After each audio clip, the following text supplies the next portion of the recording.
Today I am going to be reading an entire Percy Jackson book. It's not going to be The Lightning Thief because I don't have any complete copies in my house because the only ones I had were pretty old. And one of them might still work, but I can't find it. But the other book is partially broken, so the book I'm going to be reading is Percy Jackson and the Olympians, Book 4, Battle of the Labyrinth. And I could do book 2 or something, but I think book 4 is a lot more entertaining. That's just my opinion. And also, I could do Harry Potter probably, but first off, those books are all super long. Each one of them is longer than a Percy Jackson book, and I just like Percy Jackson more. So let's start reading on chapter 1. Chapter 1 is I battled the cheerleading squad. I battle the cheerleading squad. Okay. The last thing I wanted to do on my summer break was blow up another school. But there I was, Monday morning, the first week of June, sitting in my mom's car in front of Good High School on East 81st. Goody, I'm just gonna say that, Goody, was this big brownstone building overlooking the East River. A bunch of BMWs and Lincoln Town cars were parked out in front. Staring up at the fancy stone archway, I wondered how long it would take me to get kicked out of this place. Just relax. My mom didn't sound relaxed. It's only an orientation tour. And remember, dear, this is Paul's school. So try not to, destroy it? Yeah. Paul Blowfist, my mom's boyfriend, was standing out front greeting future ninth graders as they came up the steps. With his salt and pepper hair, denim clothes, and leather jacket, he reminded me of a TV actor, but he was just an English teacher. He'd managed to convince Goody High School to accept me for ninth grade, despite the fact that I've gotten kicked out of every school I've ever attended. I'd tried to warn him it wasn't a good idea, but he wouldn't listen. I looked at my mom. You haven't told him the truth about me, have you? She tapped her fingers nervously on the wheel. She was dressed up for a job interview, her best blue dress and high-heeled shoes. I thought we should wait, she admitted, so we don't scare him away? I'm sure orientation will be fine, Percy. It's only morning. It's only one morning. Great, I mumbled. I can get expelled before I even start the school year. Think positive. Tomorrow you're off to camp. After orientation, you've got your date. It's not a date, I protested. It's just Annabeth, Mom.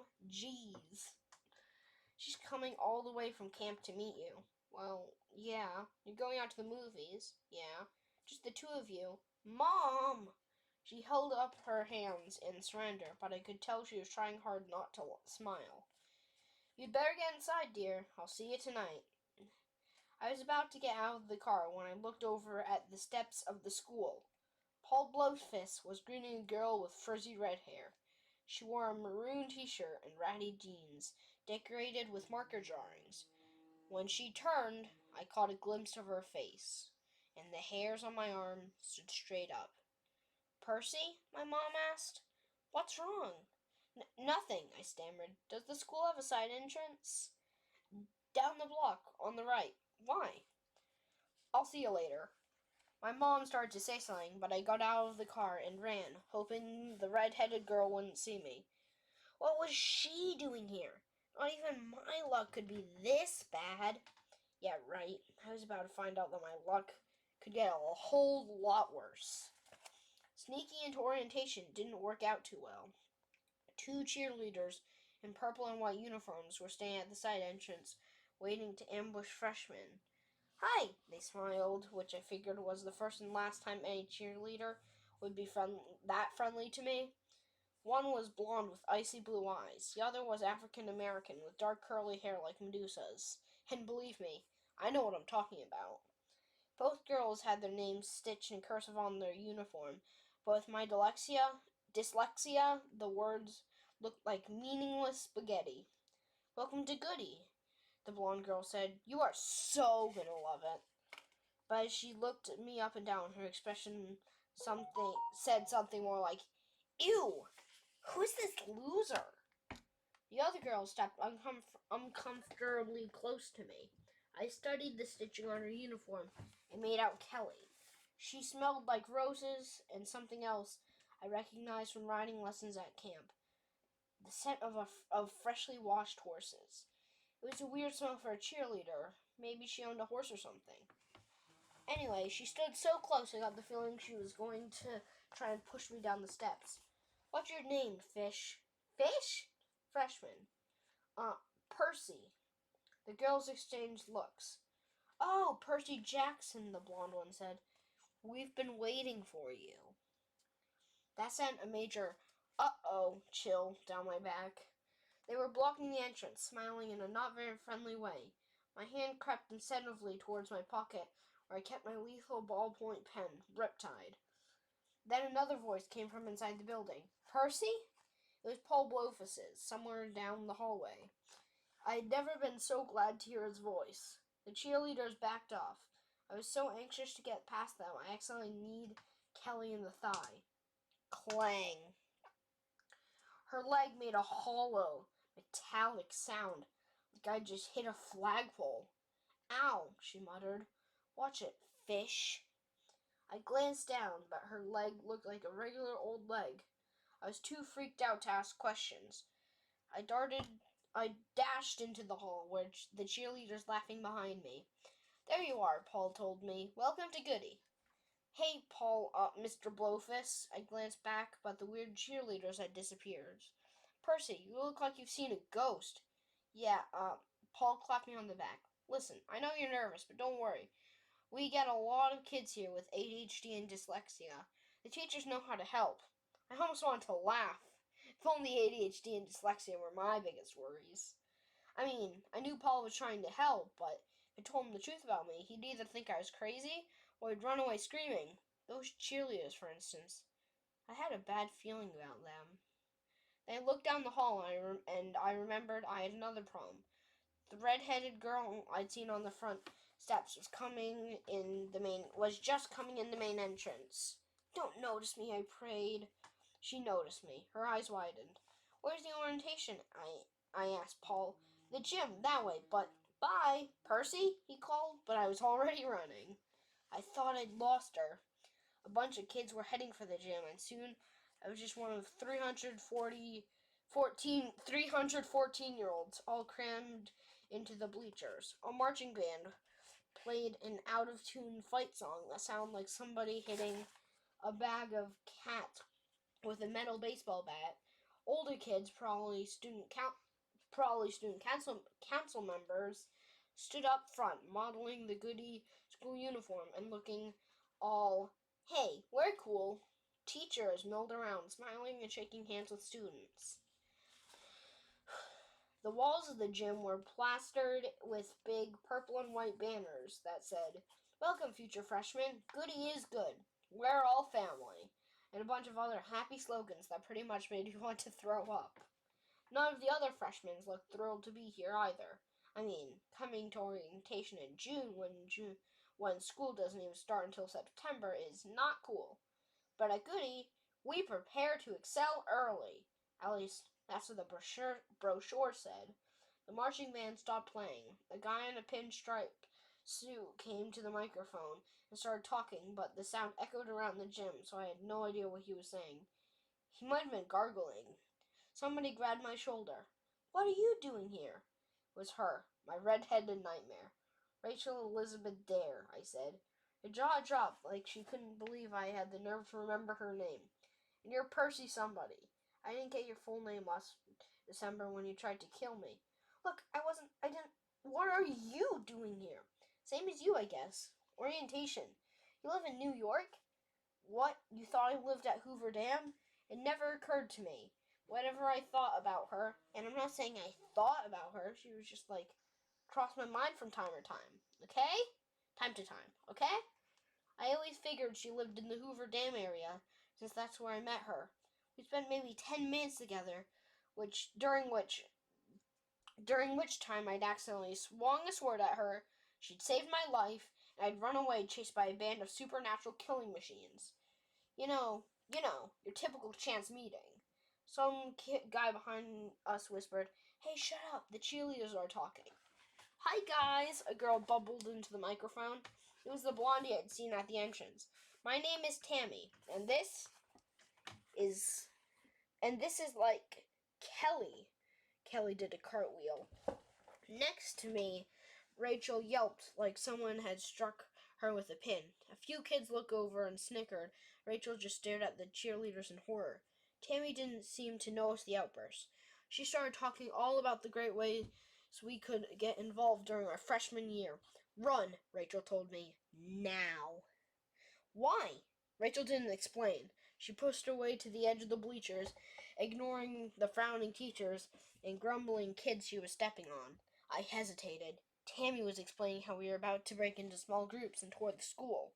Kelly caught my eye and gave me an amused smile, like she was waiting to see what I'd do. It would look bad if I left right now. Paul Blowfist was down there with the rest of the teachers. He'd wonder what was wrong. Then I thought about Rachel Elizabeth Dare and the special ability she'd shown last winter at Hoover Dam. She'd been able to see a group of security guards who weren't guards at all, who aren't even human. My heart pounded. I got up and followed her out of the gym. I found Rachel in the band room. She was hiding behind a bass drum in the percussion section. "Get over here," she said. "Keep your head down." I felt pretty silly hiding behind a bunch of bongos, but I crouched beside her. Did they follow you? You mean the cheerleaders?" She nodded nervously. "I don't think so," I said. "What are they? What did you see?" Her green eyes were bright with fear. She had a sprinkle of freckles on her face that reminded me of constellations. Her maroon t-shirt said, "Harvard Art Department." You wouldn't believe me." "Oh, yes, I would," I promised. "I know you can see through the mist." "The what?" "The mist. It's like this veil that hides the way things really are. Some mortals are born with the ability to see it, like you." She studied me carefully. "You did that at Hoover Dam? You called me immortal. Like you're not?" I felt like punching a bongo. What was I thinking? I could never explain. I shouldn't even try. "Tell me," she begged. You know what it means. All these horrible things I see? Look, this is going to sound weird. Do you know anything about Greek myths? Like the Minotaur and the Hydra?" "Yeah, just try not to say those names when I'm around, okay?" "And the Furies," she said, warming up, "and the Sirens, and..." "Okay!" I looked around the band hall, sure that Rachel was going to make a bunch of bloodthirsty nasties pop out of the walls, but we were still alone. Down the hallway, I heard a mob of kids coming out of the gymnasium. They were starting the group tours. We didn't have long to talk. "They're all those monsters," I said. "All the Greek gods, they're real." I knew it! I would have been more comfortable if she'd called me a liar, but Rachel looked as if I'd just confirmed her worst suspicion. "You don't know how hard it's been," she said. "For years I thought I was going crazy. I couldn't tell anybody. I couldn't..." Her eyes narrowed. "Wait, who are you? I mean, really?" "I'm not a monster." "Well, I know that. I could see if you were. You look like, well, you, but you're not human, are you?" I swallowed, even though I'd had 3 years to get used to who I was. Never talked about with a regular mortal before. I mean, except my mom, but she already knew. I don't know why, but I took the plunge. "I'm a half-blood," I said. "Half human and half what?" Just then, Tammy and Kelly stepped into the band room, the door slammed shut behind them. "There you are, Percy Jackson," Tammy said. "It's time for your orientation." "They're horrible," Rachel gasped. Tammy and Kelly were still wearing their purple and white cheerleader costumes, holding pom-poms from the rally.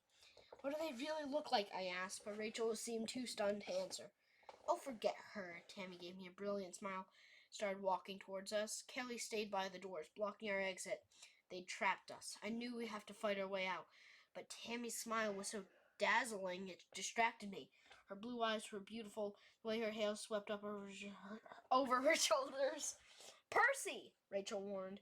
I said something really intelligent, like, Percy! Rachel's voice seemed to be coming from a long way away. Snap out of it! It took all my willpower, but I got my pen out of my pocket and uncapped it. Riptide grew into a 3-foot-long bronze sword, its blade glowing with a faint golden light. Tammy's smile turned to a sneer. Oh, come on, she protested. You don't need that. How about a kiss instead? She smelled like roses and clean animal fur. A weird but somehow intoxicating smell. Rachel pinched my arm hard. Percy, she wants to bite you. Look at her. She's just jealous. Tammy looked back at Kelly. May I, mistress? Kelly was still blocking the door, licking her lips hungrily. Go ahead, Tammy. You're doing fine. Tammy took another step forward, but I leveled the tip of my sword at her chest. Get back, she snarled. Freshman, she said with disgust.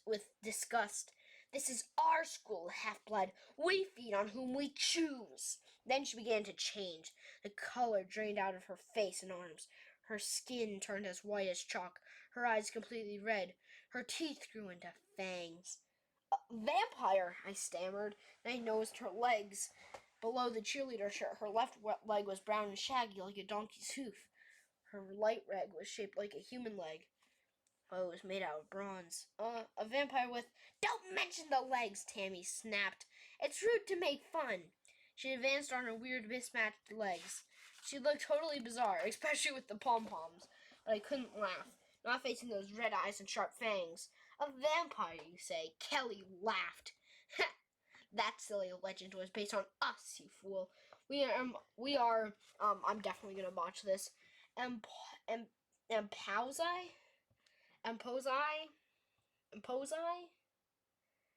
Um,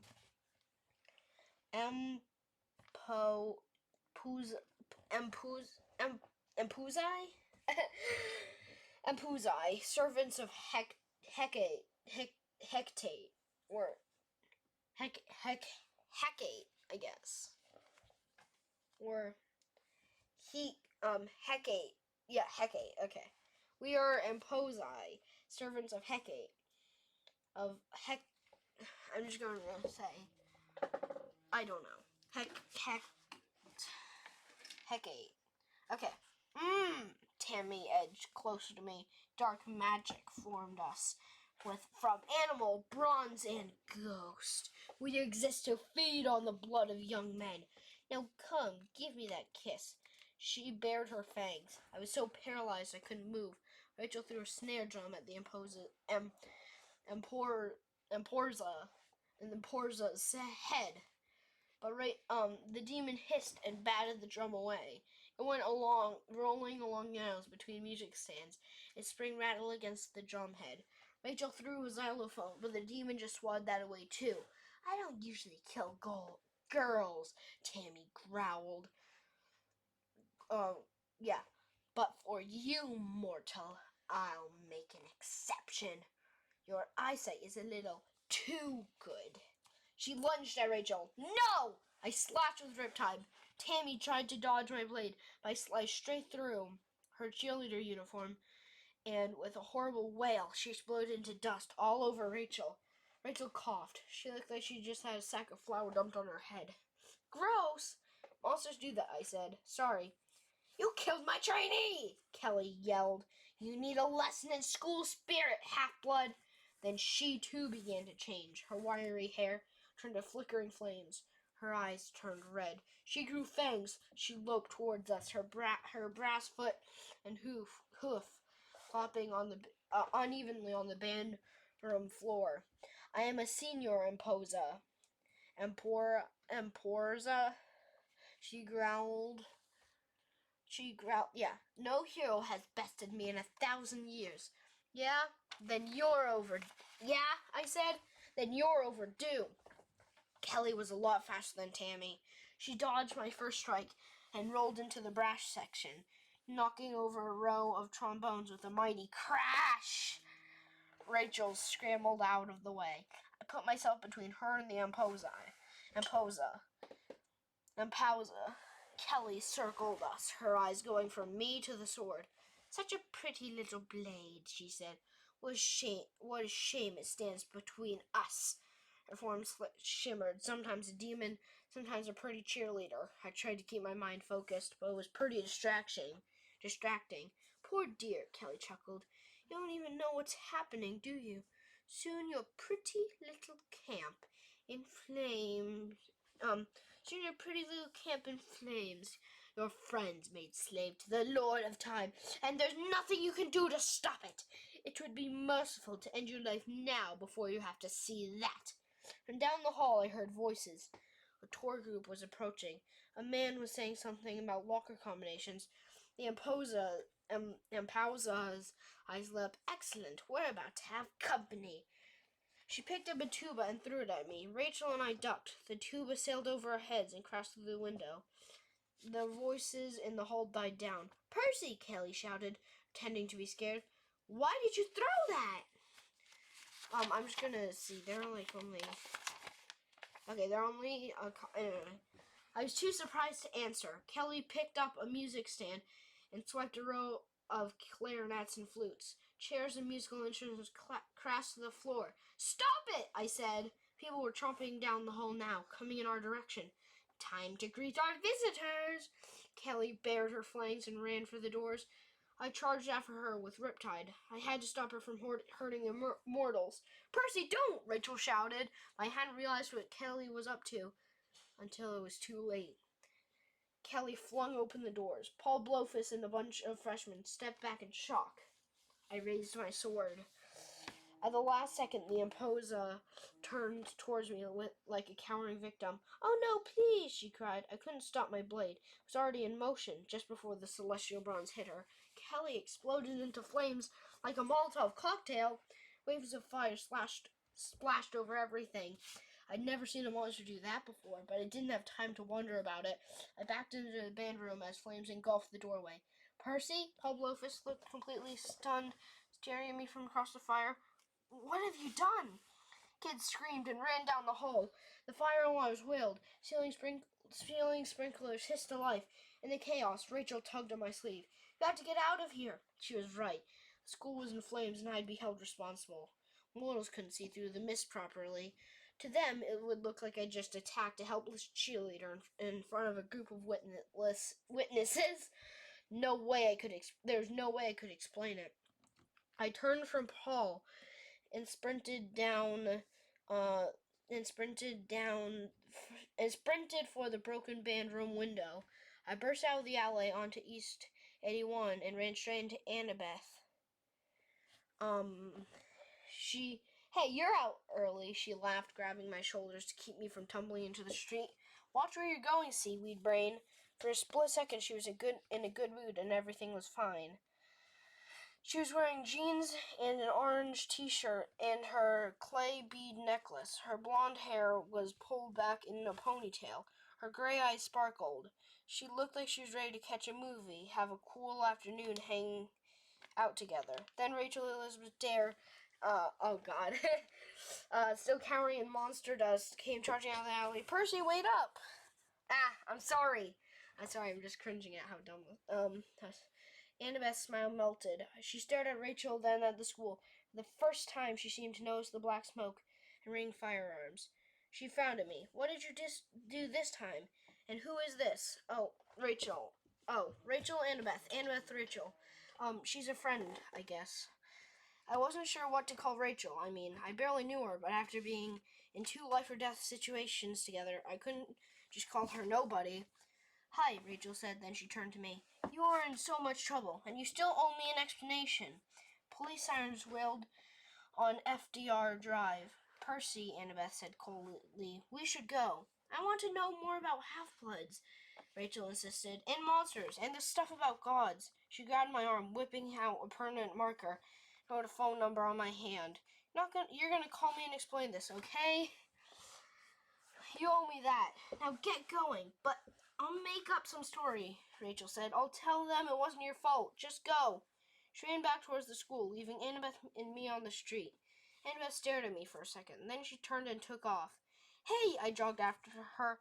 They were these 2 Imposi, tried to explain. They were cheerleaders, see, and they said camp was going to burn, and you told a mortal girl about half-bloods? She can see through the mist. She saw the monsters before I did. So you told her the truth? She recognized me from Hoover Dam, so you've met her before? Oh, last winter, but seriously, I barely know her.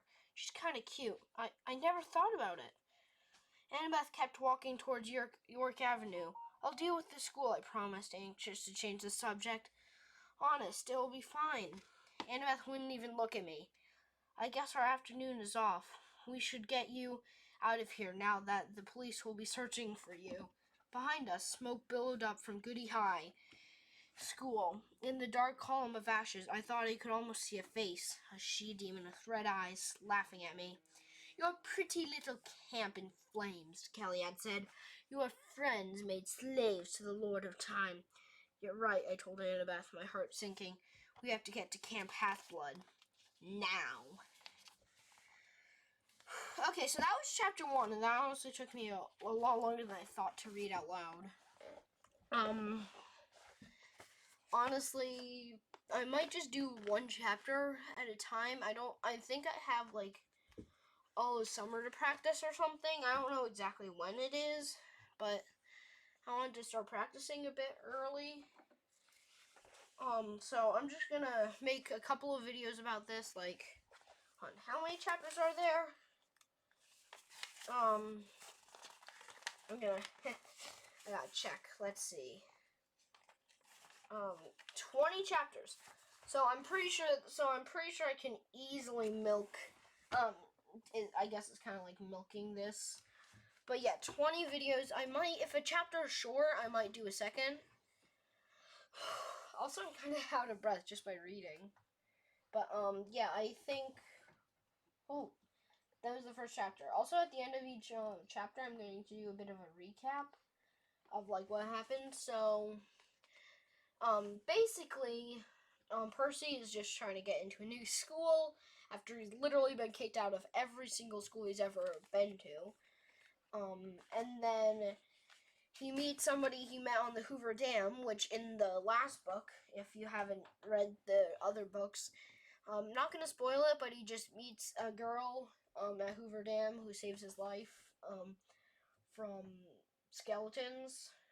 And if you want more details, read the book. It's the Titan's Curse. Yeah, it's the Titan's Curse. And it's actually a pretty good book. And honestly, yeah. So just read the whole Percy Jackson series, honestly. It's one of the best series I've ever read. So just check it out. Anyway, so basically this is the start, and he's met her again, and she goes to the same school as him, and she can see through the mist better than he can. The mist is just what keeps humans from seeing the monsters, but demigods can see through the mist, and some special mortals. Anyway, there are also just a huge bunch of stuff about, like, and then there are imposi, or I don't actually know what they're called. I think there might be, like, dictionary or something to explain it, but, yeah, so they're basically insanely powerful. Basically, she-demons, or vampires, basically. But Percy calls them she-demons. They're very annoying, and Kelly is very powerful. And Percy, this is probably the first monster that Percy, just, like, didn't even have a chance to even try to kill her. I mean, he had a chance, but she was just a lot harder, so she was probably one of the hardest he's fought. Even the Minotaur was easier. She might not, so far, by the way, it's like, she's definitely gonna fight a lot worse as the series goes on, and, but for now, it's slightly okay. So, basically, yeah, and I'm really, basically, I don't like all the romance parts. Not that I don't like the romance, but, like, I don't like whole, like, oh my god, Annabeth is, like, jealous. She's a child of Athena. She could probably deduce what the situation is, and that he's not falling in love with her. But yeah, basically, yeah, and that's honestly, also he escapes from her, and now everyone thinks he's he's going to be basically threatened by a wanted fugitive for at least the second time in these 4 books. So yeah, Percy's a fugitive again. But honestly, this time I like the situation a lot more than the first time. And honestly, these are just great books. That's half an hour. Go into the comments. If you made it this far, first off, go to thank you. You've probably read it. You've probably been doing anyway. Basically, thanks if you made this far, but also go down into the comments and like rate my reading voice and like how I'm talking, or maybe just some suggestions on how I can like sound better reading things. And that would just be appreciated. And maybe just some compliments would be nice. Also, like, wait, I'm just like, I'm somehow out of breath just from reading. So if you know why I'm out of breath, if it's just because I'm like, I don't know, like reading too loud or emphasizing too much, just again, tips and pointers. That is nice. That's honestly the whole reason I'm doing this. Probably 20 video series. And honestly, if each of them is about as long as this video, holy crap, this is going to be long. Never going to compile this. There's no way I even can compile this. Because if I do compile it, then it's going to be hours. And yeah. Basically, have a great day, everyone. I hope you have a great day. Goodbye.